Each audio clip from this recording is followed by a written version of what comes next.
If you need to transfer your domain to Squarespace, I'm going to show you exactly how to do it. So let's get it done.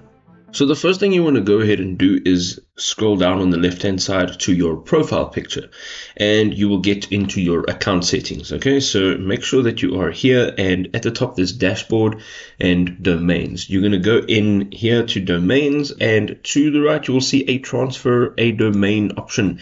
It will open a new window. Now this is where you will transfer it. So you're going to go in here and you're going to add your domain in here. So let's go ahead and use howtoharbor.com, and you are going to hit that arrow. Now the next page that you get into, you will be required to have access to an authorization code. Now, of course, depending on who your service provider is, your authorization code can be found in a different place. All right, so you're going to go and log into that provider and unlock your domain and copy that transfer authorization code and paste it here.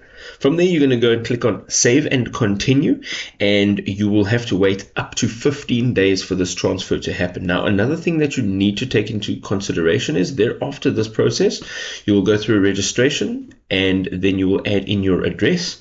You will also make a payment because you do need to have at least a 1-year plan with Squarespace to have this domain transferred, and then you'll just review all your details and your domain will then be transferred.